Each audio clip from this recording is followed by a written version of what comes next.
Hello and welcome to this second look. Hang on, just grabbing a book. Second look exploring session, looking at Nature by Henry Medwall. One of two plays by Henry Medwall that we have. Two entertainments, generally created for Cardinal Morton. For various celebrations happening sometime around 1490-ish, with precisely which ones they were. But yeah, these are parts of extended sort of Christmas revel seasons of similar sort, and they're split into parts. Both this and its sister text, Fulgence and Lucrece, are split into two parts, which would have been performed on separate days. But as everyone's just sort of lingering around the household, enjoying food and drink and all the other festivities, it's not like anyone's expected to know what they'll remember what happened the day before, depending on how much they drank. Who knows? Anyway, to stagger through this at pace without reading any stage directions, you may have to infer some things. There may be some songs. I don't think there are any songs, but there might be some songs. We will mark those, but we're not necessarily going to try and sing them, and just generally see how it flows at pace. So, reading today, Nature and Pride is... Lois in London. Reading Sensuality is... Sue in London. Reading Reason and Garcius is... Hello, I'm Emma Kemp, and I'm also in London. Reading Innocency and Shamefacedness is... Hi, I'm Eric. I am not in London. Someone else not in London. Worldly Affection is read by... Sarah Blake. I'm in The Hague. And reading The Whole World, so you could argue is in London because it encompasses London as well as everything else, is... Helen in Suffolk, definitely not London. And I'm your host, Robert Crighton. I wasn't going to be reading anything, but now I am. I am now reading Mankind. So bear with me. I haven't even begun to get my head around what I'm doing. So, without further ado, we will begin the play. Various characters come on stage. Some of them will remain personated on the screen, but some of them are just lingering in the background until they speak. And we have the arrival of Nature, Man, Reason, and Innocency, as well as a host of other people. And that's the last stage direction you're going to get, as you're just going to hear some text. The Almighty God, that made each creature, as well in heaven as other place earthly, by his wise ordinance hath purveyed me, nature, to be as minister under him immediately, for the encheason that I should perpetually his creatures in such degree maintain, as it hath pleased his grace for them to ordain. To me it longeth by natural engendure thing to continue that hath spirit of life, which nor were my help should never endure, but suddenly perish and wax all caitiff. Atwixt the elements that whilom were at strife, I have swaged the old repugnance and knit them together in manner of alliance. Like I have ordained the goddess Diane, lady of the sea and every fresh fountain, which commonly decreaseth when she ginneth wane, and waxeth abundant when she creaseth again. Of ebb and flood she is cause certain, and reigneth as princess in every isle and town that with the sea is compassed environ. I am causer of such impression as appeareth wondrous to man's sight, as of flames that from the starry region seemeth to fall in times of the night. Some shoot sidelong and some down bright, which causeth the ignorant to stand in dread that stars do fall, yet falleth there none indeed. What needeth it to speak of things here below, as fowls, beasts, and fishes in their kind, of trees, herbs, and stones, how they grow, in which men sundry and many virtues find. One thing be sure, and think it in your mind, no man or creature may take on him the cure of these works, but only I, nature. And plainly, there is in earth no meaner thing, no manner thing that is not partner of my influence. I do provide for every beast living of natural food always sufficience, and give them also a manner of prudence, whereby they may naturally ensue thing that is delectable, and the other eschew. Who taught the cock his watch hours to observe, and sing of courage with shrill throat on high? Who taught the pelican her tender heart to carve, for she nold suffer her birds to die? Who taught the nightingale to record busily her strange intunes in silence of the night? Certes, I, nature, and none other wight. But if that I should keep to memory each strange effect and every great marvel that I have caused, I ensure you faithfully that rather time than process should me fail. It were your pain, and to me but travail, all such matters as now to bring in place, wherefore I let pass them till other time and space. But if ye covet now to know the effect of things natural by true conclusion, counsel with Aristotle, my philosopher elect, which hath left in books of his tradition how everything by heavenly constellation is brought to effect, and in what manner wise, as far as man's wit may naturally comprise. Wherefore, sith God of his great largesse hath thus enriched me with dower of his grace, and made me, as who saith, a worldly goddess, of duty I can no less do in this case, but with heart's joy and entire solace, myself address to do his high pleasures, and to this same move all other creatures. Enforce you, therefore, his creatures every one, to honor your Maker with humble obeisance, namely, thou, man, I speak to thee alone, before all other, as chief of his creance. Think how he hath made thee his semblance. Pluck up thine heart, and hold thine head upright, and evermore have heaven in thy sight. Ovid, in his book, Clepid the Transformation, among all other his fables and poesies, maketh special mention of thy creation, showing how God wondrously gan devise when he thee made, and gave to thee the emprise of all this world, and fiefed thee with all as chief possessioner of things mortal, in token whereof he gave thee upright visage, and gave thee in commandment to lift thine eye up toward heaven, only for that usage thou shouldst know him for thy Lord Almighty, all other beasts as things unworthy to behold the earth with groveling countenance, and be subdued to thine obeisance. But as touching the cause specially, wherefore I have ordained thee this night to appear, it is to put thee in knowledge and memory to what intent thou art ordained to be here.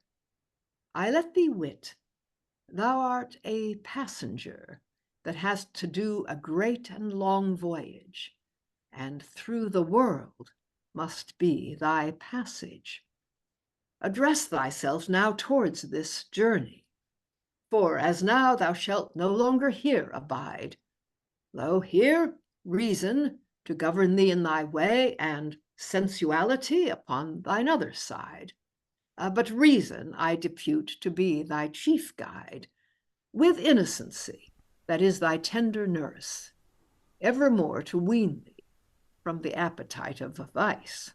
O Lord of Lords, my God immortal, to thee be honour and joy ever to endure, whose heavenly empire shall never be final, but world without end, remain stable and sure, whom heaven and hell and earthly creature with one assent, and all with one accord, honoureth, praiseth, and acknowledgeth for their Lord.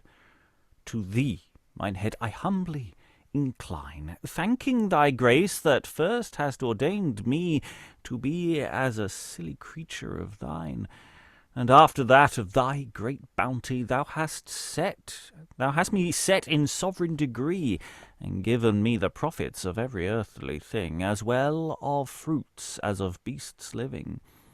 And that is also most precious, thou hast me inspired with heavenly wisdom, whereby I may do works marvellous in every place, wheresoever I come. Of each perfection thy grace hath lent me some, so that I know that creature nowhere, of whose virtue I am not partner. I have, as hath each other element among other in this world, a common being, with herbs and trees continual nourishment that is sufficient to natural living. With sensual beasts I have a manner of knowing, whereby I should in good things delight, and flee the contrary of mine appetite. And over all this thou hast given me virtue, surmounting all other in high perfection, that is, understanding, whereby I may view and well discern what is to be done. Yet for all that I have free election to do what I will, be it evil or well, and am put in the hand of mine own counsel. And in this point I am half angelic, unto thy heavenly spirits almost egal, albeit in some part I be to them unlike, for they be ordained to endure perpetual, and I, wretched body, shall have my funeral when it pleaseth thy grace so to provide. Man is not ordained alway here to abide. Wherefore, unto thy sovereign and high estate, most heavenly Prince, I make mine orison, sith it hath pleased thy noble grace algate, that I, unworthy of so great renown, in this world shall have possession. Thou give me grace myself to inure, as may me profit, and be to thy pleasure. God hath heard thy prayer, mankind, no doubt, in all thy requests and rightful petition. Now forth thy journey, and look well about that thou be not deceived by false prodition. Let reason thee govern in every condition, for if thou do not to his rule incline, it will be to thy great mischief and ruin. I wot well sensuality is to thee natural, and granted to thee in thy first creation, but notwithstanding, it ought to be over all subdued to reason, and under his tuition. Thou hast now liberty, and needest no manmission, and if thou aband thee to passions sensual, farewell thy liberty, thou shalt wax thrall. What, Lady Nature? Have I none interest as well as reason or innocency? Think ye this, lady, a good process that they are advanced, and I let go by? Ye know right well that I ought naturally before all other to have him of him the cure. I am the chief perfection of his nature. Alas, what could the silly body do? Or how should it live? Nor were there help of me. Certes, it would not well creep nor go. At the leastwise, it should neither feel, hear, nor see, but be as insensate bodies be, in much worse case than worms of the ground, in which underneath any token of life is found. Meseemeth it should abhor him for to hear that I distrained should be in any wise, standing that I was create to be his fear. Of all his guiding to take the enterprise, and now ye put me out of his service? And have assigned reason to be his guide, with innocency his nurse.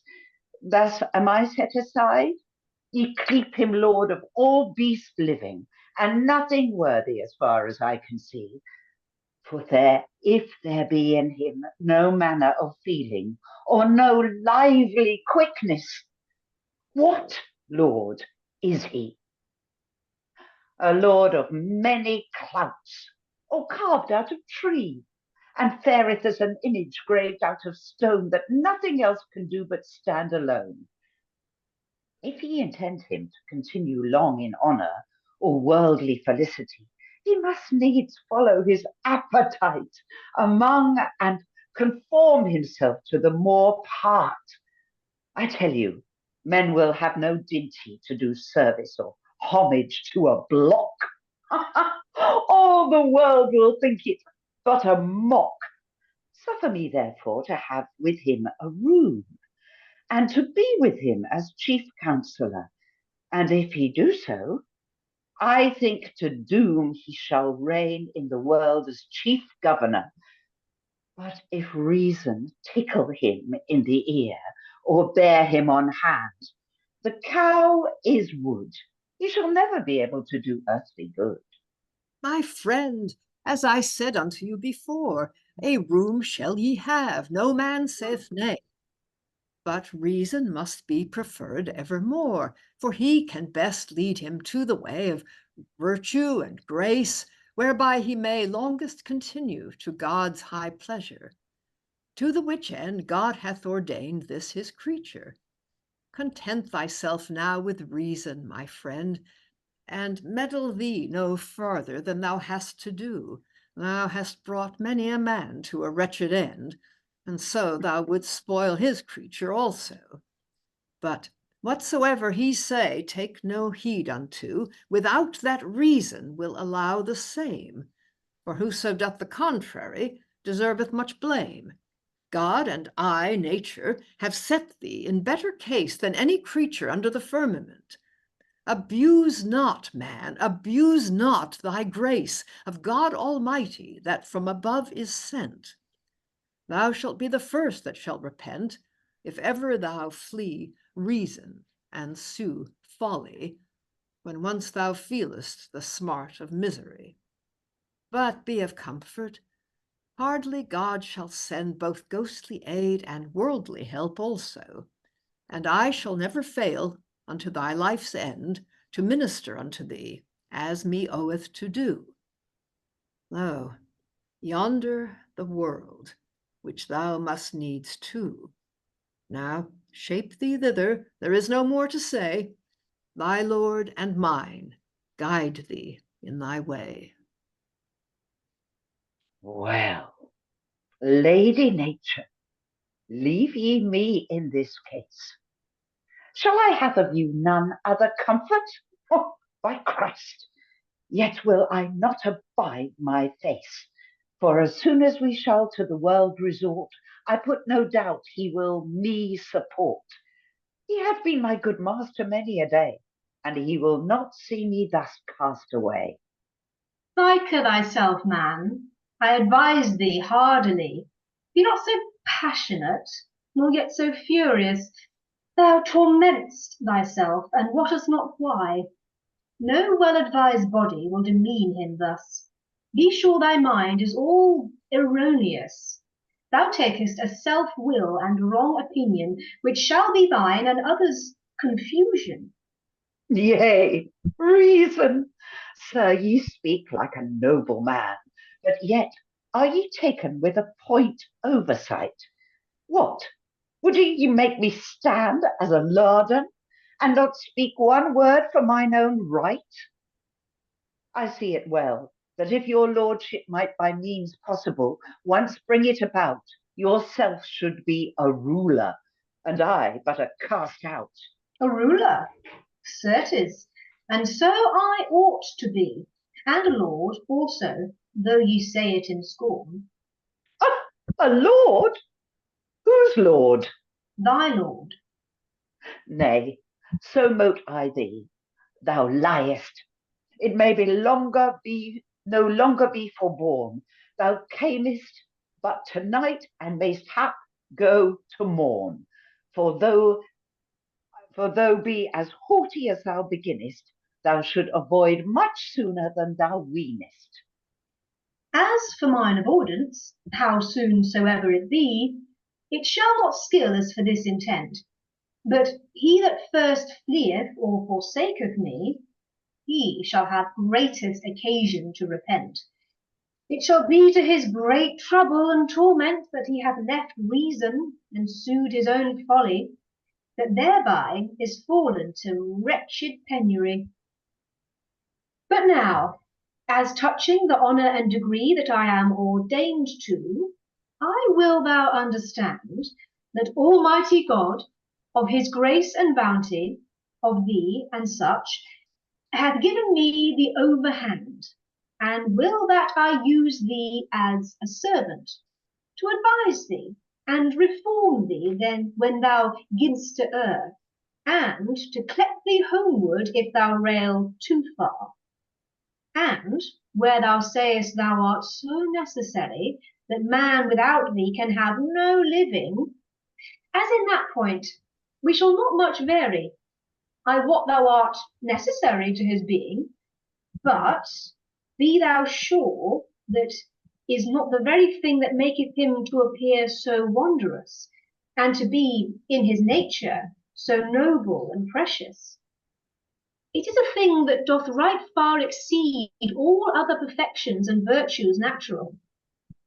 For sensuality, in very deed, is but a mean which causeth him to fall into much folly, and maketh him bestial, so that there is no difference, in that at the least betwixt man and an unreasonable beast. But this other cometh of great tenderance and spiritual love that God oweth to mankind, whom he hath created to his own semblance, and endued with a wondrous mind, whereby he may well discern and find sufficient difference betwixt good and bad, which is to be left and which is to be had. Lo, this it is that doth him dignify, and causeth him to be reputed so excellent. And of all this the chief doer am I, which from heaven unto earth by God am sent, only for that cause and final intent that I should this, his creature, demean and guide for the season that he doth in this world abide. Now, compare thy virtues and mine together, and say which is the worthier of them two. Which is the worthier? Oh, forsooth, I trow neither. We be good fellows. Nay, my friend, not so. Thou ought to obey me wheresoever I go. Nay, that shall I never do. For today I shall thy fellow be. Look thou never so high, and therefore hardly be somewhat fellow-like. Leave thy haught conceits, and take a meetly way. For shame of the world, man, let us not stick at a matter of right naught, and traverse here all day. Have me in few words, man, and hark what I say. Meddle thou in no point that belongeth to me, and I shall promise thee never to meddle with thee. And standing the nonage of this gentleman on my peril, take no care therefore. I shall demean it as well as I can, till he be past 40 years and more, and reason then, if he will undersure his crooked old age, when lusty youth is spent, then take upon you. I hold me content. For trust ye me, the very truth is thus. This man is put in his own liberty, and certainly the free choice is his, whether he will be governed by thee or by me. Let us therefore put it to his own jeopardy, and therein stand to his arbitrament, to which of us twain he had liefer assent. Nay, sir, not so. I know his frailty. The body is disposed for to fall, rather to the worse than the better part, but it be holpen by power supernatural.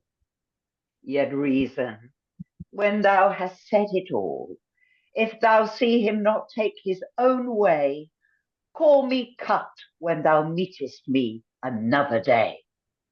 For certain yet, according to mine office, I must advertise and counsel him, at the least to haunt virtue and shew all vice, and therein assist him to the uttermost. And if he will all gates be a beast, and take none heed to my law and doctrine, the peril and hurt shall be his, not mine.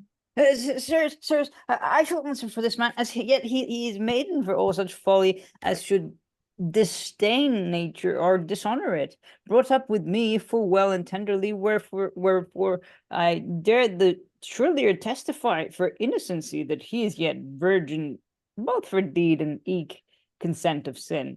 And longer will not I be of his acquaintance than he is virtuous and of good living, for fleshly lust and worldly pleasance is with innocency nothing according. But if his behavior and daily demeaning be of such draught and as reason will allow, I shall him favor and love, as I do now. Well spoken and wisely. Now have ye all done? Or have ye aught else to this man to say? Oh, sir, yea.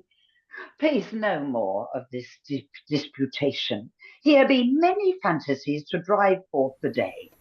That one chattereth like a pie, that other like a jay, and yet, when they both have done what they can, maugre their teeth, I shall rule the man.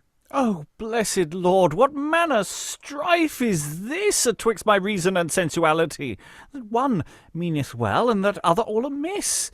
In one is sickness, and in t'other great frailty, and both they be so annexed to me, that needest I must with one of them abide. Lord, as thou thinkest best for me, do provide, for I am wondrously enticed in this case, and almost brought into perplexity. Notwithstanding, thanked be thy grace, as I did never assent nor agree to things that should be contrarious unto thee, of sinful deed and thought, all innocent, subdued to reason as his obedient. Thrice grant you therein good continuance, to be ever of the same mind and intent. But now, will you call to your remembrance, for what cause ye be hither sent? I hold it well done, and right expedient, that ye were brought unto the world's presence. Be it so, in God's name, I pray you, go we hence. And will ye that I shall for you declare unto the world the cause of your coming? What is your intent, and what person ye are? Yea, I would be glad that everything be done even after your devising. Shall I then stand as I were tongue-tied? Yea, hardly till reason have said. Sir World, it is the mind and also pleasure of Lady Nature, as she bade us to you tell, that ye accept and receive this her creature with you for a season here to dwell, desiring you heartily to entreat him well, with all the favour that ye can devise, wherein ye shall do her great pleasure and service. Sirs, you be welcome to us heartily. Your message is to us right acceptable. Be ye assured there is nothing earthly to us so joyful, nor yet so delectable, as to be acquainted with persons honourable, namely, such as ye seem to be, men of high honour and of great dignity.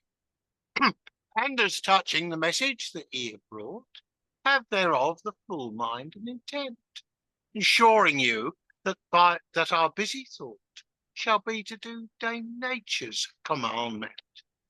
And thereunto we will be diligent, to do her pleasures in that we may, and so we would ye should to her say.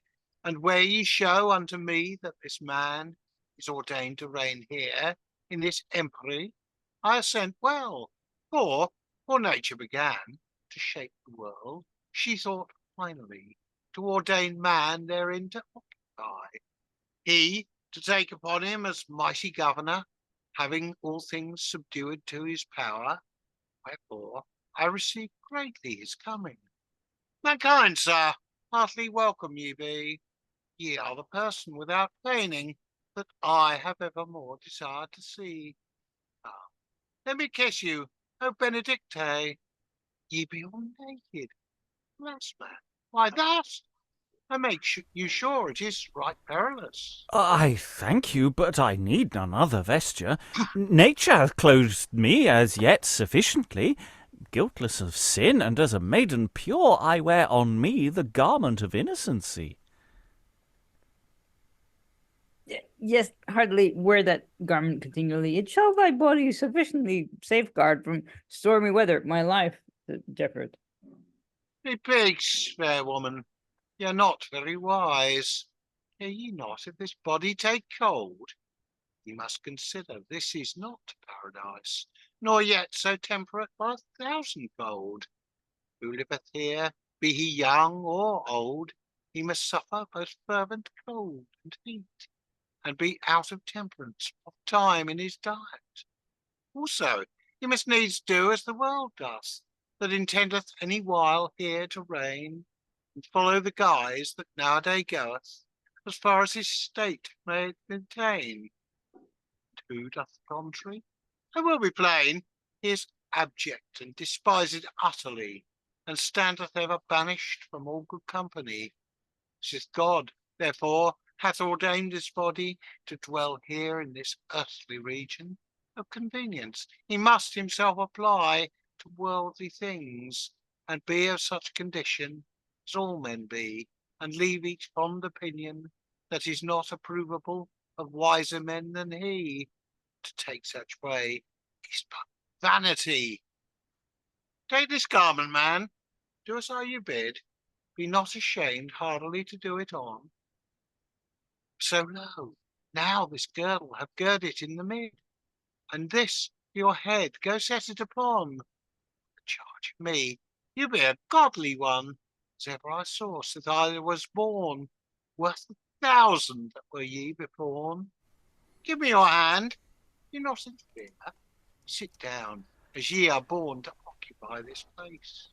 I give you here authority and power over all things that conceived is in the space of all the earth that round is encompassed, to be as lord of every region, and thereof I give you peaceable possession. Blessed be thou, Lord, be thou, my Lord, most bounteous, that of thy great abundant charity, me, thy wretched creature, hast honoured thus with natural gifts and worldly dignity. Now I beseech thee, for thy great pity, if thou hast set me in so noble way, suffer me not thereafter wretchedly to decay. For certes it is mine heart's desire so to demean me in this life present, as may be most unto thy pleasure, and unto nature not disconvenient. This is my will and my chief intent. This will I observe, thy grace to borrow, though I therefore suffer much worldly sorrow. Forsooth, these words be greatly to allow, if they from meek and lowly heart proceed. Now, mankind, sith thou hast made this vow, shape thee thereafter thy life to lead, and let thy word be cousin to thy deed. That is to say, do thou none otherwise than thou here openly to God dost promise. Yes, sir, and ever look that ye abstain not only from deed, but also from the assent. See that ye commit neither of them twain, if ye will observe the high commandment. For surely ye may not be clept innocent nor guiltless of sin, as far as I can find, if once ye assent to folly in your mind. This is an hard word, sister, that ye have spoken. Hard word, surely, and an heavy sentence. But think ye God's commandment broken for a light trifle and matter of insolence? Alas, have ye such a spiced conscience that will be entriked with every merry thought? Leave it, woman, leave it, for it is naught. And man, as for you, You shall not take that way. That manner of observance is too hard and straight. Ye must attempt the world, and therein essay whether ye can live after that indrait. These two folk harp both on the freight, and ever ambitious themselves to rebuke you of sin that never was spotted, nor found guilty therein. Take no heed of them, their words be but wind, and as for this time, I command them to silence.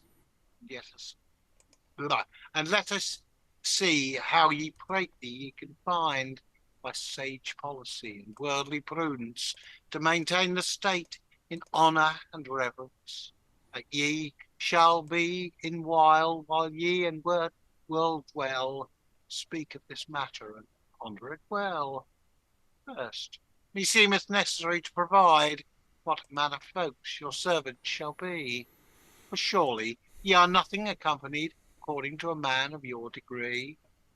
Ye have here with you 2 persons or 3, that pleaseth you happily, in the best wise, yet it appeareth not so to every man's guise.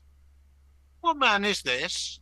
Reason, sir, my chief counsellor, and this Innocency, my nurse hitherto, and Sensuality, that other, by whom I have power to do as all sensate beasts do. But Reason and Innocency, chiefly these 2, have the whole rule and governing of me, to whom eke is subdued my sensuality.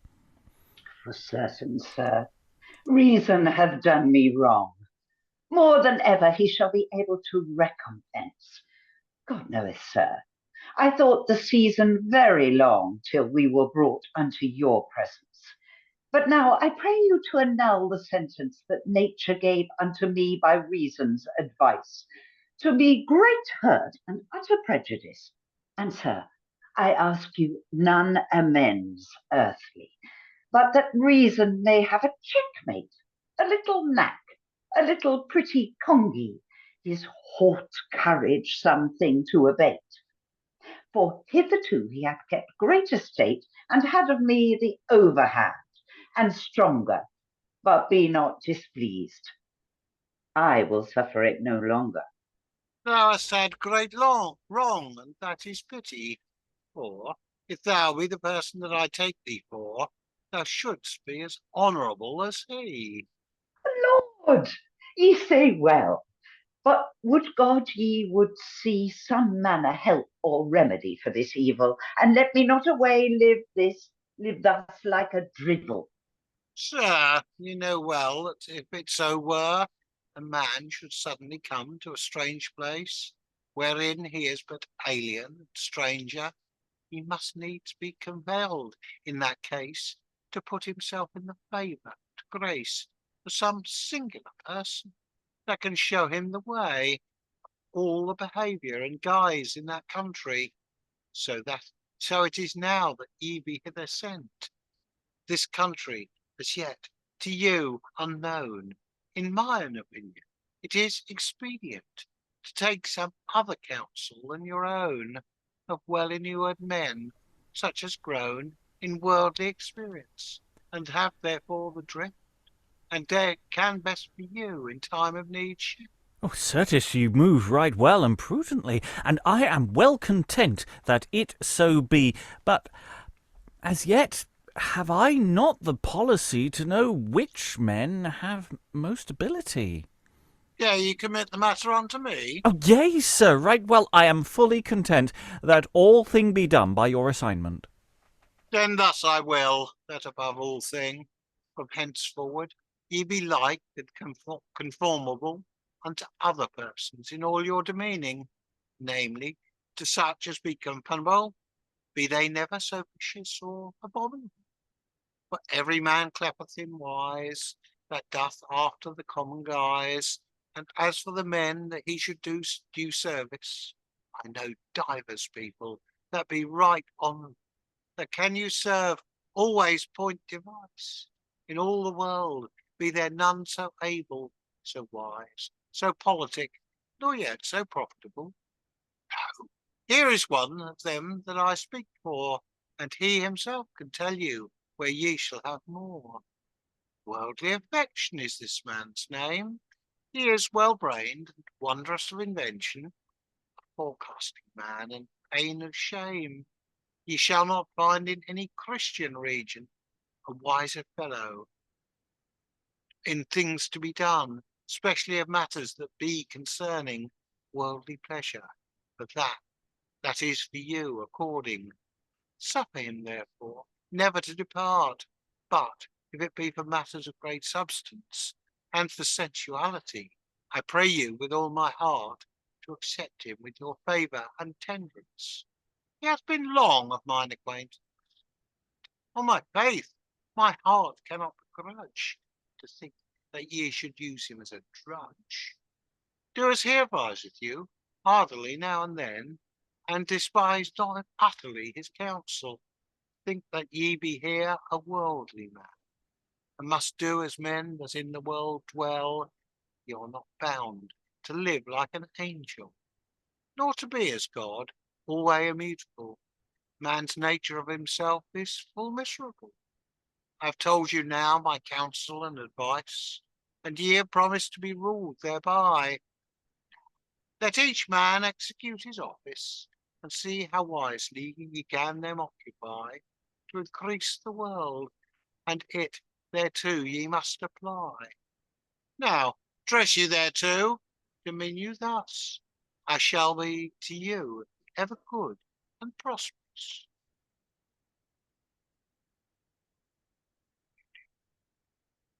Sir, I thank you of this courtesy, undeserved as yet, but be ye sure I shall myself endeavour busily to do that may be to your pleasure, and for the season that I shall here endure, I shall them cherish, and to my power maintain, that unto you in any wise do pertain. Then, to begin withal, I will advise you to put this man from your company. I tell you, every man will despise you, as long as ye be ruled by innocency. To follow such counsel it is folly, for he can neither good, neither evil, and therefore he is taken the thread drill. By my faith, even as ye say, it liketh me not right well with innocency long to dwell. Therefore, according to your counsel, I will not, after this day, with his company myself afear, as mute as it were a grey friar. I suppose there is no man here, whatsoever he be, that could in his mind be content always to be called an innocent. Wherefore it is mine intent to do as ye advise me. Yea, heartily do even so. Forsooth, and I hold me well content to depart at your commandment. Ye shall find me obedient whatsoever ye bid me do. So, the company is well amend. Let him go the devil of hell. He is but a boy. I warn you well, and should ye follow his counsel, Almighty God defend. If ever ye lust to play the man, it is time that ye now began. Marry, to play the boy now and then for your disport and solace, it forceth not, though ye do, when ye may have leisure thereto. And among I will help you also in due time and place. Yea, that ye will indeed. But now, sir, will ye anything command me before my departing? Nothing at all to my my witting, but our Lord have you at his keeping, and send you well to speed. Worldly affection, come hither. Ye are politic, and much better inured in this world than I. I pray you dispose for me as ye think most like, that I may live here well and honourably. Yea, sir.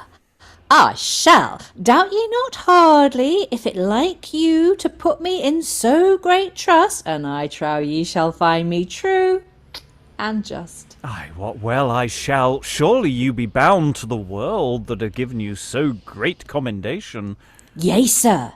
Some men had liever than £1,000 they might be commended of the same fashion. But, sir, Let pass all this commendation, and answer to me, I pray you, fruitfully, in that I shall move you substantially. Sir, a few words, I you exhort, sith that you be come to your own, cast yourself to bear such a port that, as ye be, ye may be known. Eke it is necessary for that behove that there be made some manner of purveyance whereby ye may bear out your countenance. Will it like you, therefore, that I survey and see the extent of all your land, and thereupon in all thee hast purvey, both for you and yours, all manner of viand with other utensils ready at your hand, so that ye be purveyed all times early and late of each thing that belongeth to your estate? Your counsel is good. Do as ye think best. I commit all such thing to your discretion. I shall do my true business at the least to bring all things to a good conclusion. Oh, no, abide, worldly affection. Ye made no mention who should wait and give attendance. I must have most servants whatsoever chance. What? Ye have sensuality. Ask never other counsel of such matter. He can you best advise. He knoweth where all such manner persons dwell, as be most apt to do you worldly service. Yea, on my peril, sir, I shall take the enterprise of all such matters. And look, where I find any man of pleasure, on him set your mind. Lo, will ye see? Lo, here cometh one, even the last man that was in my thought. What is he? You shall see anon. A well-drawn man is he, and a well-taught, that will not give his head for naught, and thereto goodly, as ye shall see in a day, as well apparelled at each point of his array. Who dwelleth here? Will no man speak? Is there no fool nor haughty peak? Now, by the bell, it were alms to break some of these knaves' brows. A gentleman comes in at the doors that all his days hath worn gilt spurs, and none of these knaves or cutted whores bids him welcome to house. Wot ye not how great a lord I am, of how noble progeny I came? My father a knight, my mother called Madame, mine ancestors great estates, and now the livelihood is to me fall, by both their deaths, natural. I am spoken of more than they all. Hence to Paris gates. How say ye, sirs, by mine array? Doth it please you, yea or nay? In the best wise, I dare well say. By that ye know me a while, and one thing I put you out of doubt, I have wherewith to bear it out, as well as any man hereabout, within these 100 mile. Behold the bonnet upon my head, a staring colour of scarlet red, I promise you a fine thread and a soft wool. It cost me a noble at one pitch. The scald capper sware a stitch that it cost him even as Mitch. But there, pride had a pull. I love it well to have side hair, half a wote beneath mine ear, for evermore I stand in fear that my neck should take cold. I knit it up all the night, and the daytime comb it down right, and then it crispeth and shineth as bright as any pearled gold. My doublet is unlaced before, a stomacher of satin, and no more. Rain it, snow it, never so sore, methinketh I am too hot. Then have I such a short gown, with wide sleeves that hang adown, they would make some lad in this town a doublet and a coat. Some men would think that this were pride, but it is not so. Oh, abide. I have a dagger by my side, yet thereof spake not I. I bought this dagger at the mart, a sharp point and a tart. He that had it in his heart were as good to die. Then have I a sword or twain. To bear them myself, it were a pain. They are so heavy that I am fain to purvey such a lad. though I say it, a pretty boy. It is half my life's joy. He maketh me laugh with many a toy. The urchin is so mad. I begat the whoreson in haste. It was done all in haste. You may see there was no waste. He occupied no great place. Sometime he serveth me at board, sometime he beareth my two-hand sword. Come forth, thou little lick turd, and look in thy father's face. But now, to do that I came for, and of these things to speak no more. Hark, sirs, me longeth sore to hear some novelty. I hear say there is a great state come into this country late, and is disposed all gate and householder to be. Father's soul, sirs, ye shall understand that if he keep household in this land, I will thrust in on hand, whosoever say nay. Whatsoever the man intend, to appair the world or to amend, I will be with him at that one end, hap what hap may. I met worldly affection erewhile from the town scant a mile, and he hath showed me a pretty while, if I may put it in your. He tells me that sensuality begins a great ruler to be. And if it be so, care not for me, the matter is cocksure. Aye, good Lord, what man is that? Father's soul, this is some great what? This is he that ye seek. See this, brat. This boy is passing taunt. Come behind and follow me. Set out the better leg, I warn thee.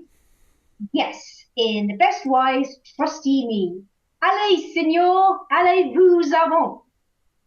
Salutem to you, sir. And to you also. Whence are you? I shall tell you ere I go, but first would I speak a word, and no more, with this servant of yours.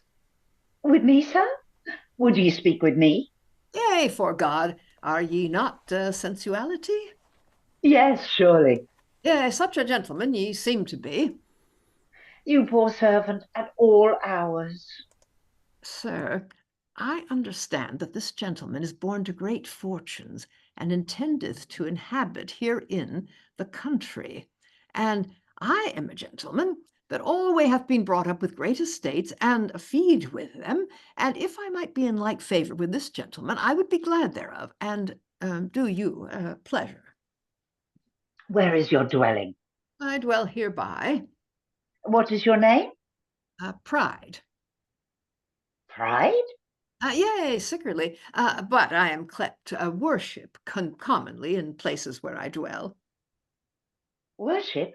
Now, in faith, ye say true. Ye be Radox Victoriam, root of all virtue. Yea, man, ye would say so if ye mean you. Turd, I know you well. Sir, ye are welcome, as I may say. I shall bring you in service, if I may. And if one man stand not in the way... One man? What the devil is he? By God. Oh, we seem to have lost sensuality there. When you're ready. Turd, I know you well, sir. Ye are welcome, as I may say. I shall bring you in service, if I may. And if one man stand not in my way... One man? What the devil is he? By God, one that loveth not thee, nor me neither. I pray thee tell me what manner of man he is, and I shall give him a lift as I guess. Wilt thou so? Doubtless. Yea, and that within a short process, if faith I will not miss. Surely I cannot spy the ways how. Let me alone, I shall do well enow. Acquaint me with that man, and care not thou, the manner shall speed. Hark, cousin, first speed this matter, and if yon man make thee no good cheer, as any man that ever came here, let me therefore be dead. Sir, I shall tell thee how, when I am into thy master's service, I will first begin to set his heart on a merry pin, and bid him make good cheer. I will bid him think how he is create to be a worthy potestate, and eke that he is predestinate to be a prince's peer. And other things, more than this, I shall bring that heart of his to be more hoot than it is, by a deuce ace. Especially, I will commend his wit, that no man can amend it, and that he is able thereby to sit as a judge in common pleas. And when I praise him in this wise, I think his heart will begin to rise, and after that utterly despise any oppré counsel to hear. He shall trust all to his own brain, and then would reason never so fain, though he come in such opry twain, he shall be never the near. Surely this conceit is well found. I shall bring thee in service for £20. Gramercy, brother, I think me much bound to thee for thy courtesy. But, sir, abide here one thing. I will not be known that it is my seeking. Oh, no more would I, for 40 shilling. Let me alone hardly.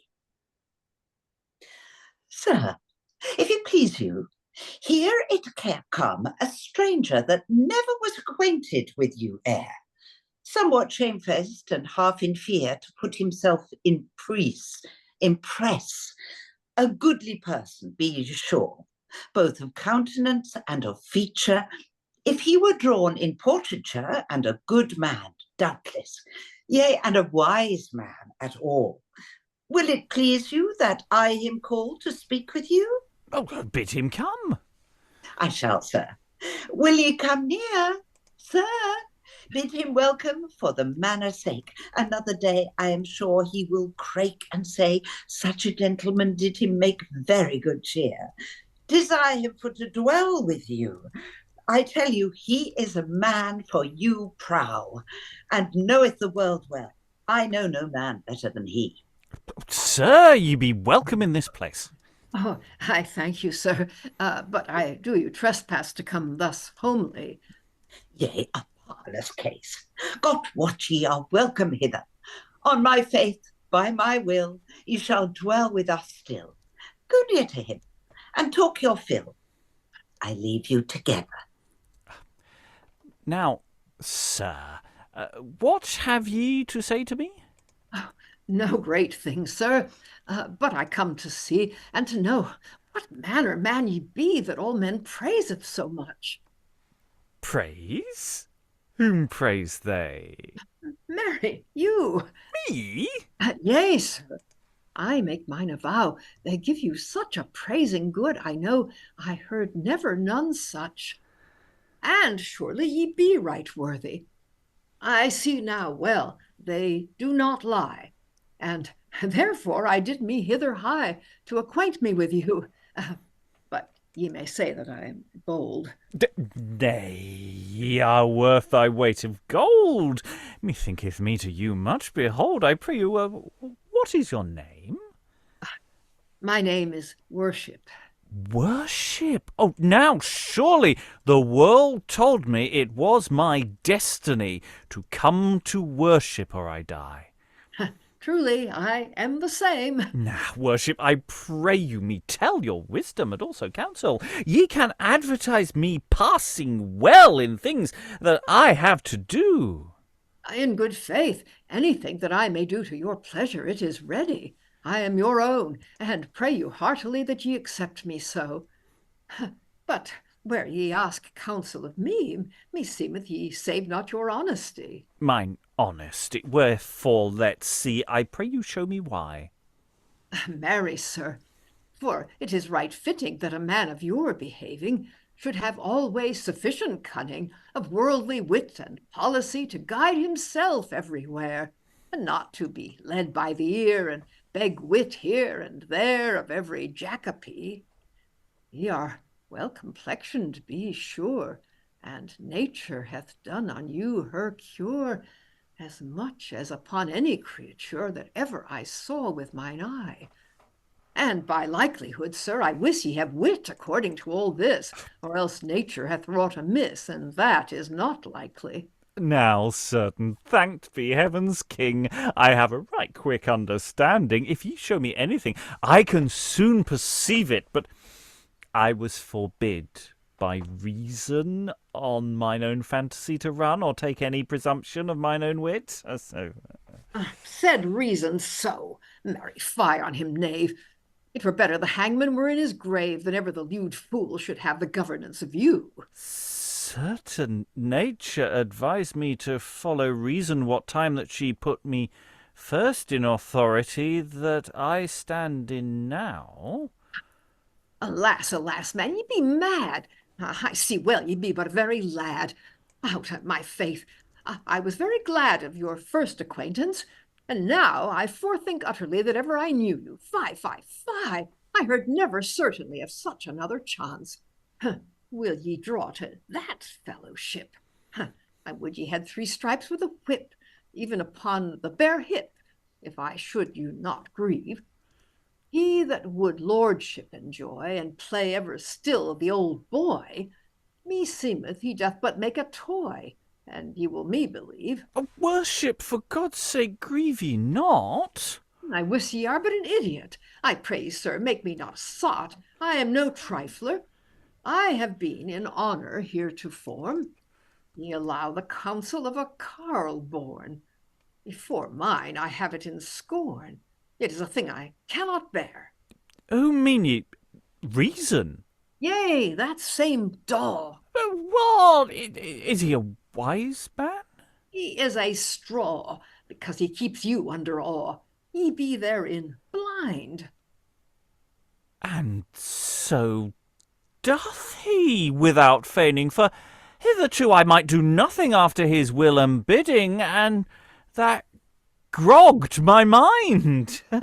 Grudge, quotha, it is no marvel, hardly. It shall grieve me, certainly, as long as I am in your company, to see you demeaned in that wise. Ye be now in good way, but in faith, I like not your array. It is not the fashion that goeth nowadays, for now there is a new guise. It is now 2 days agone since that men began this fashion, and every knave had it anon. Therefore, at this season, there is no man that setteth thereby if he love his own honesty. Oh, so seemeth certainly that every man is fresher than I, and wis that is no reason. Reason? No, no. But, sir, what ye shall do. Hardly let us 2 go to some tavern here besides. Come on, I can bring you there. And let them alone with all this gear. Care ye nothing for the matter, but let them here abide, and ye will suffer, and let them alone. Ye shall see them devise you a new fashion, that all the world shall wonder thereof. By God, that will I do goodly, but I pray you, sirs, do your diligence for this array, and spare none expense, and for a while I will go hence, and come again shortly. Brother Pride, now the weight of all this matter resteth in thee. Tush, thou shalt see me devise it straight. It is but japes that gear with me. I have none other study a day's pardie, but how I may new fashions find. And thereon I set all my labour and mind. Sir, our master shall have a gown, that all the gallants in this town shall on the fashion wonder. It shall not be sewed, but with a lace betwixt every seam, a space of 2 handful asunder. Then a doublet of the new make, close before and open on the back, no sleeve upon his arm. Under that, shirt as soft as silk and as white as any milk, keep the carcass warm. Then shall his hosen be striped with corselets of fine velvets, slipped down to the hard knee, and from the knee downward his hosen shall be freshly garred with colours 2 or grieve. And when he is in such array, there goeth a rutter, men will say, a rutter, hover, gallant. He shall see these fools on him gaze, and muse as it were on a maze new brought into the land. Now, by the Mary Virgin, this will set him on a merry pin, even as it should be. But ever I am in great fear that reason will whisper him in the ear and turn his mind clean from this gear. This thing feareth me. Reason, nay, nay, hardily, he is forsaken utterly. Since I came to his company, he would not once appear. Nevertheless, for a surety, worldly affection, I advise thee, as shortly as ever it may be, for speed of the matter, to bring him shortly in acquaintance with all the company of mine affiance, and let them give continual attendance, every man busily, after the property of his office. Then shall you see him utterly despise reason's counsel unwarrantize, and forsake him utterly. Nay, nay, sirs, care ye nothing, that matter is sped well and fine. Is it so? Yea, by heaven, king, even as we sat together at the wine. Thou shalt have God's blessing and mine. But is it true? Yea, sir, by this day, our master and reason have made a great fray. How so? By my faith, we sat together at the tavern, next hereby, and anon who should come together but fleering Kate and Marjorie, she that beguileth you, Parde, so pertly, and bear away your shirt the last morning, stead of her smock while ye lay sleeping. I wot whom you mean, well I know, but that is nothing to this purpose. Tell on thy tale, for God avow. I shall anon. Had I wiped my nose, sir, when I spied them, anon I rose and called them unto me by name, and without more tarrying anon they came, and sat down with us, and made nothing strange, as they be full courteous, you know it well, and anon our master's colour began to change. Whereof it came, I cannot tell. His cheer was appalled, every deal, and scant that he could speak to me one word, but start him even up, and rose from the board. He said he would go lie down on a bed, and prayed me for the manner's sake that Marjorie might come hold his head, which, as he told me, began to ache. And so he hath him undertake, and to take him whole in an hour or twain, wheresoe'er he hath such sudden pain, what it meaneth I wot never, that he liketh her psychic so well, that I trow the devil of hell cannot them two dissever. Lo, thus have I done, and what trow ye more? Ye can I tell ye better tidings? What is that? Marry, reason that ye two spoke of before came even to us as we sat so drinking, and gave our master a heat worth a hanging, because that Marjorie sat on his knee, while that other whore sat talking with me. My master saw that he could have no rest, nor never be rid of this controlling. He played the man, and thought it best, with an angry look to my seeming, drew out his sword without more tarrying, and smote reason so on the head that I have great marvel. But he now be dead. Marry, then fill all the cups at once, if this be true. Yes, by these 10 bones I find never a word. Trowest thou it is no feigned strife betwixt them two? No, on my life. For when they fought, I ran between and cried, keep peace and leave debate.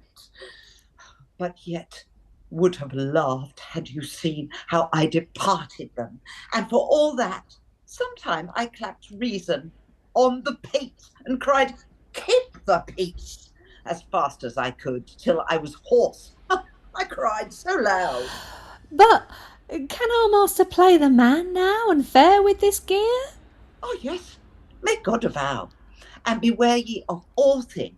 Meddle ye no more with Marjorie, for by Cock's precious body, if our master may it espy or have an understanding that ye use her company, I tell you he will be angry. He is so full of jealousy, as ever I know a new man. Jealousy? Peace, man, be still. He ken thereof no manner of skill. No, but say what you will, I'm sure he can. He is now as familiar with bodily lust as ever ye were. Yea, and thereto as great a swearer when time requires. Knew I never of his age a man of better courage to do all manner of outrage above our desires, sith reason he were thus in variance. He hath be full of such dalliance, and hath called to his favour and acquaintance your kinsman by and by. Envy, wrath, gluttony, and covetise, sloth and lechery became to his service, and utterly he hateth their contrariwise, and that I profuseth openly. And be these folks of his retinue? Yea, every one, I tell you true. But marry their names be charged new, for the blear his eye. I tell you, he is a seerful man, for reason stirreth him now and then, and therefore do we what we can. It is a little in you, hardly. Sirrah, there is first pride, as ye wot well, the sweet darling of the devil of hell. How his name is changeth, ye can tell. Yea, marry, on the best wise. Worship, I ween, is now his name. Yea, but the rude, by the rude, even the same, and covetous to eschew all blame, doth his name disguise, and calleth himself worldly policy. Wrath, because he is somewhat hasty, is called manhood. Then is there envy, and he is called disdain. Gluttony, for good fellowship, is taken as sloth. His old name hath forsaken, and as fair a name hath he shapen as ever man could ordain. He is called ease. Right comfortable to the blood, especially for them that lust to do no good. And among all other, I would ye understood that lechery is called lust. Lo, these be fair names, proud day, both good and honest as seemeth me. As for their conditions, what they be, ye know well. Very just. I know their conditions on the best wise, if they keep still their old guise. Yes, what they do on warrant is. But yet I have great marvel that covetise should dwell in his company. By my troth, lo, and so have I. But one thing I ensure you faithfully, and that I have espied well, that hitherto our master saith no store by his counsel, nor his lure. Marry, when his head waxeth hoar, then shall be good season to follow covetous and his way. Yea, time anew another day. Even so I heard our master say. By my faith, he said but reason, but all the remnant be well retained. Yea, be ye sure it is a matter unfeigned. And what ye who is greatly disdained with our master now? Who? By God, even shamefacedness. When he shall do any such excess, no shame can fear him, doubtless. I may say to you. No, then the craft were naught. But now, sirs, well bethought, sith the matter is hereto brought, it is time for me to go and make some provision of garments after the new invention, as he commanded me to be done. Thereto must I see, for it is committed to my negligence. And if he come hither while I am hence, I pray thee excuse mine absence. Yea, and mine also. Aye, wilt thou go with me? Will I? Could I? Pardon, Yea, parde. It is according for sensuality with pride for to go.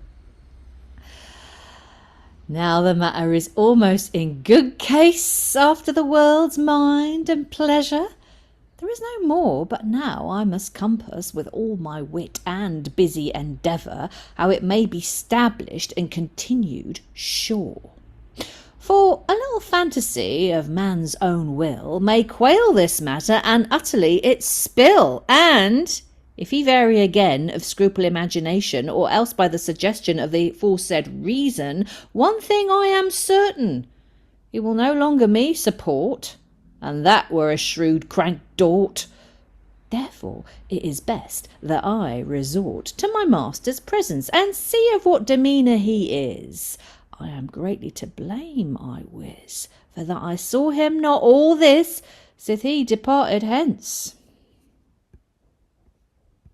Oh, good Lord, to whom shall I complain and show the sorrows of my mind? And nothing for mine own cause certain, but only for the decay of mankind, which now, of late, is waxen so blind that he hath despised and forsaken me, and followeth every motion of his sensuality. What availed at the beginning that nature committed me to his service, and charged me that before all thing of all his guiding I should take the enterprise, when he lusteth not to follow mine advice, but followeth the appetites of his sensual affection, as the brute beast that lacketh reason? And yet, notwithstanding that he doth me disdain, I will resort to him again, and do my labour in busy pain to essay if I can him refrain from such beastly living. But first will I stand hereby in secret manner to espy some token of grace in him, whereby I may discern and find that he hath any shamefacedness after his great surfeit and excess, and if it be so, doubtless it shall content my mind. I say, sirs, where is worship? Can ye tell? In this place I left him last. Sir, I warrant you he is occupied well in ordaining your garments full fast. He departed from me in great haste for that intent, and so he desired that I would tell you when need required. He showed me his mind or he went, how he had devised your garment, and if it be made after that intent, as he told me, when you wear on that vestal, every man shall do you honour as becometh a man of your haviour.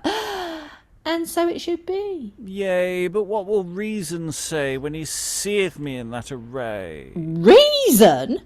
Marry, let him go play to the devil of hell.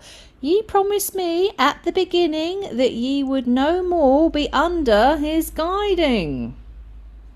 No, but yet it were according to have there in his counsel. Man without reason is blind, and if I should speak after my mind, I can well a difference find betwixt man and a beast, when he hath reason in pleasance, and duly obeyeth his lord and sentence. Why, have ye such a spiced conscience now within your breast that changeth your mind so suddenly? I am sorry and ashamed truly on your behalf. No force hardly, thou leadest me all wrong, and therefore I will no more follow thee. Not worldly affection? No, pardee, nor yet thy brother Sensuality. I have followed you too long. Is that your mind? Yea, doubtless, and now will I seek shamefacedness, by whom I trust I shall redress all my misdeed. And, sith thou wilt needs to shame bow, I pray God send thee shame enow. And yet I trust make God avow, once thou shalt have need to call me again to thy service. Nay, on warranties. Now, sirs, who can me advise what is best to do? Sir, if ye lust to have mine acquaintance, I am ready to give you attendance. Happily, my service shall you advance. I'm called Shamefacedness. By your troth, are you the same? Yea, forsooth, that is my name. Alms deeds I can obtain, and help for to repress. When ye have done offence or sin, if ye will mercy and grace win, with shamefacedness ye must begin. This way ye must take. Be ye the man without feigning that I wished for, or ere ye came, and glad am I now of your coming, praying you with heart entire, when I have need thus to come near. So will I do. Ye may trust it, verily. Whensoever call ye, ye shall find me ready. Sir, is it your mind to do as ye say? Yea, that is it, as God me speed. Heard ye all this matter, yea or nay? Yes, that I did, in very deed. Oh, ghostly reason, I have greater need of your help than ever I had before. Help me now, and I shall never forsake you more. Sith I forsook your company, I have committed much folly. I am ashamed, certainly, when I think thereon. But now have I refused utterly all such manner of company, and thus have I done verily of mine own motion. Then my help shall be ready, as oft as ye me call. It is my duty so for to do. And of your offences will I make no rehearsal, but whatsoever ye have done hitherto, to me ward let it pass, and go. Against God your offence is great, of the which matter I will not long treat. But this comfort of me ye shall have. If ye be contrite, as ye pretend, God is merciful. If ye lust to crave, call for grace, and soon he will it send. And be not in purpose hereafter to offend. Accustom yourself in the ways of virtue, and be not in doubt, grace will ensue. Sir, it is my mind and intent hereafter to be your true obedient, and never more to assent to such folly again. And upon that condition, I take thee unto my tuition, with all heart's affection, never to part atwain. And for this season, here we make an end, lest we should offend this audience, as, God defend, it were not to be done. Ye shall understand, nevertheless, that there is much more of this process, wherein we shall do our business and our true endeavour to show it unto you, after our guise. When my lord shall so devise, I shall be at his pleasure. And thus we end this particular session. Okay, it's not going to be come and see us next week. It's next time the video drops. But that was the end of part 1. And there were lots of things. Technically, man shouldn't have really been getting dressed up at that point, but I thought it would. His clothes were being prepared, but I thought it was a nice visual signifier and a bit of a laugh. I want that pom pom. Yeah, it's a feather. It's a duster. It's just a duster. I've just been doing it as one of those sort of fly swat thing, that you have. I've used it sometimes. Feel me a great Beulah.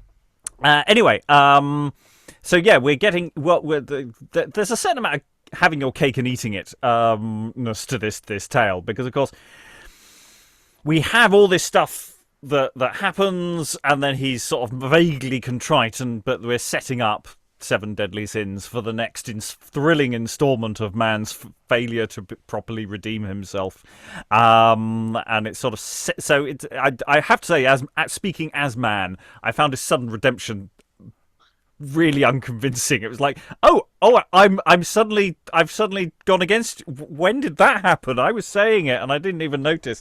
I sort of only noticed it about 4 lines later and go, oh no, I've probably turned a corner here, haven't I? Oh, okay. So that was fun. It's a bit of a shame we don't get to see Reason getting physically assaulted and some of the stuff. Though some of that stuff I think works really well. Being told, being related is really quite fun. Such fun. That was first half. Those playing along with our interlude, moral interlude bingo cards, which will be available by the time this video goes out, will have noticed lots of things that maybe not a full bingo card, but definitely lots of things that you will have seen before in other morality plays. It's doing all of the things. And even though it does go on at great length sometimes about certain things, I do like the writing of Medwall. I think, for someone doing massively long speeches that go off on one, they're surprisingly engaging, actually. I was expecting to be considerably more bored by the length of some of those speeches. But actually, yeah, okay, I'd probably trim them back in real life. But they were actually more interesting than I was expecting, so I was pleased there. Thoughts from the room? Alan? Yeah, I must admit, I was losing the will to live slightly in some of the earlier bits, which really seemed to be extended monologues rather than any form of dialogue. Mm. And then we got Pride came in, and it was a totally different speech form, and much more entertaining, and much more bouncy. Well, the interesting thing about that opening is, of course, what we're not getting is the wedding cake style visual that the opening is sort of inviting us. We have the world. The world is there from the beginning. The world isn't someone who's brought on stage. Mundus is there sitting on their throne, and this is something anyone of the period would have been very familiar with. This is a very familiar trope. But there's worldly affection with the props that they're going to give to man later on, and nature and man and reason, sensuality, innocency, and they're all there. So it's like there's a tableau that's in place. So when nature does their opening oration, it's not someone doing a speech, they are engaging to a degree with the various people there. And we were talking in the chat that I really quite liked. It's this idea of man sitting there, and it's like, no, I'm the one in charge of man. No, I'm the one in charge of... Mummy and Daddy are fighting. Quite like, and then Innocency's there round me legs or something, and I just quite like, no, everything is clothed in innocency, it's always fine. So there's a visual dynamic to all of that opening stuff that I think actually does help give us a little bit, but there's still far too much of it. When someone says, as Ovid said, in his book, let me just give you the title, and sort of going, no, that's when you lose me a bit. Other thoughts, Eric? Well, aside from the fact that vices are always fun. Yes. There's that bit where they're all trying to take control of man. It just reminds me of that sort of.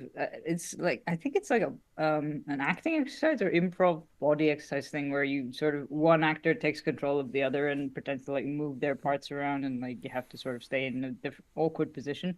And it's basically that, but like with 5 people controlling one person, which is gets complicated, I guess. I think you could play lots of actor games with that moment. Yeah. That whole little sequence could be really. So what is sensuality doing to man? Of course, sensuality there's a slight drift in the meaning of that. It's not quite as automatically just straight down the line lasciviousness. It's to do with the senses, the experience of the world, as opposed to it's the mind body difference here. Reason is the mind, body is sensuality. I think is closer to the logic, but that isn't to say sensuality can't be quite rude, and certainly draws man to drinking and sex workers, which is the inevitable arc of morality plays. It's basically just sitting there with the bingo card waiting for let's visit a sex worker. I'll go to Susan. The only bit that felt slightly weakening for, if you were really trying to get your argument to it, is saying things like, oh, so I've got to shut up now, have I? And she suddenly became very petulant and childish. So that would, I think I'd probably think up a different way to play that next time, because that could be quite fun.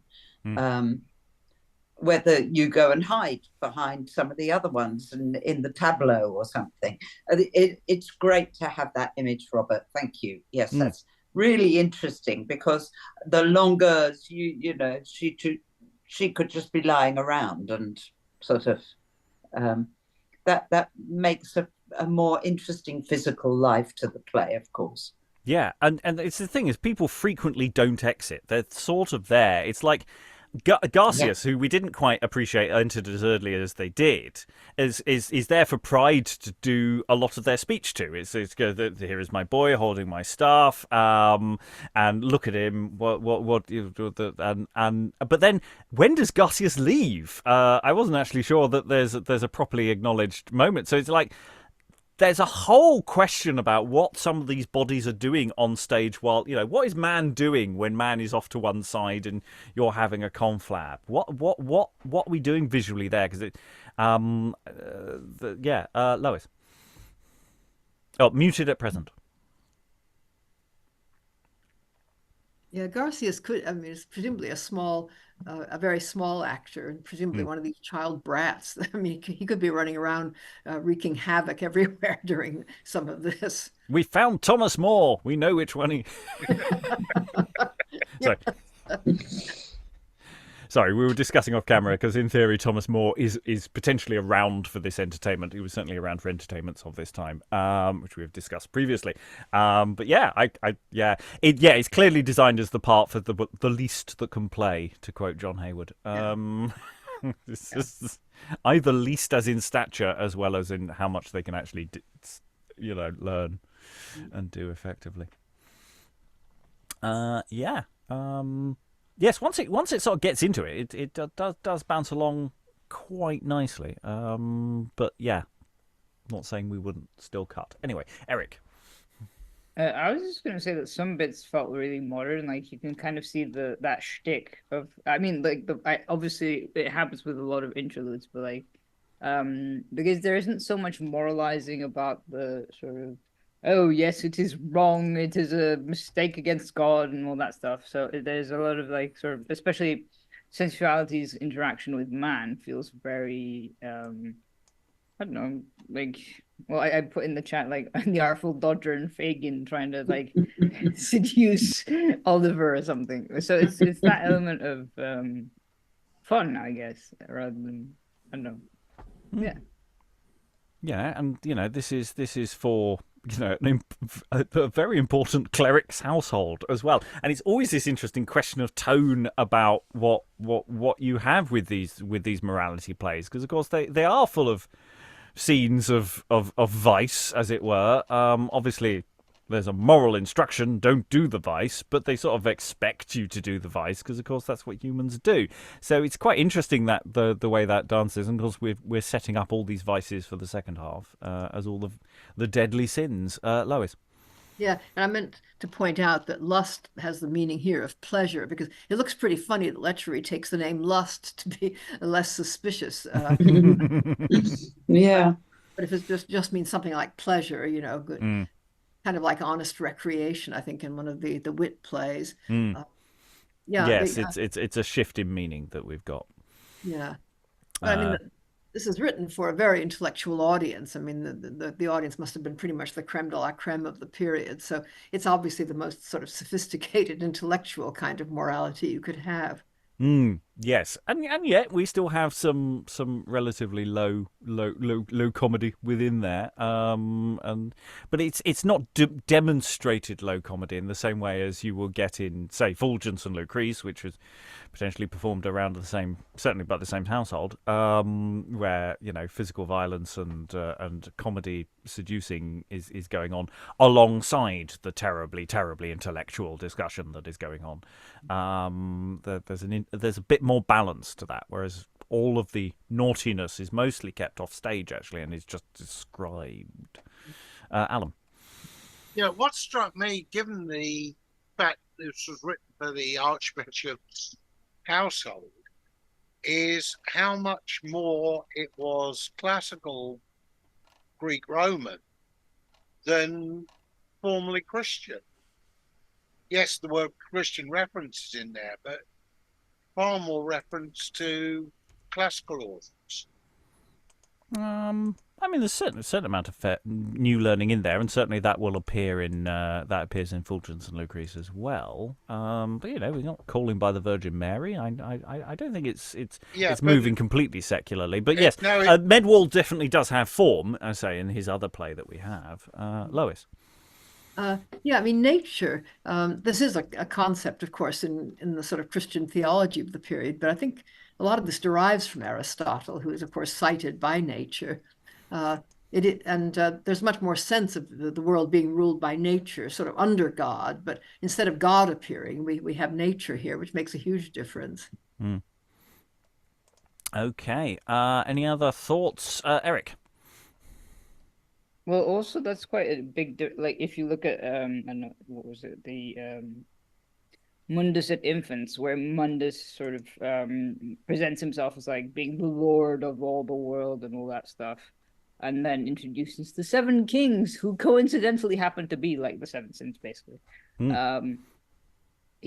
This is a very different type of interlude where the sort of where nature is obviously well-meaning, but like sort of not this. I don't know. The world is always treated as like something very, very bad, and the sort of, but not always inherently. I don't know.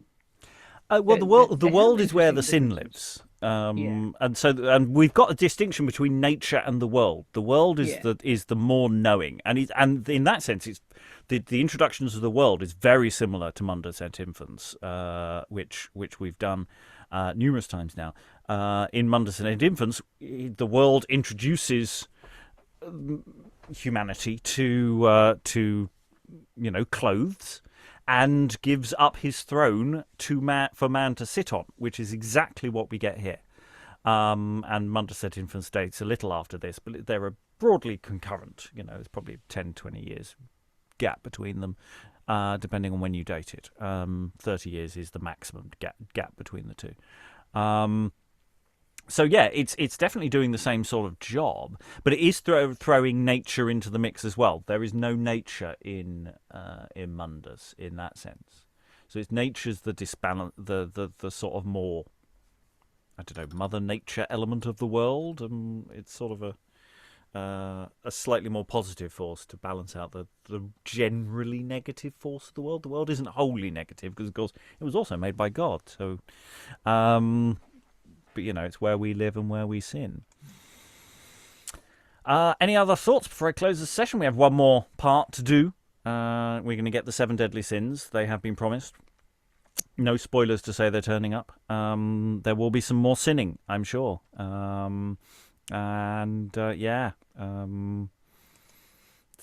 that's it for this second look. We will return to it anon. All that remains, thank all the wonderful readers for all their wonderful reading. Thank you very much, everyone, and goodbye. Sat on his knee.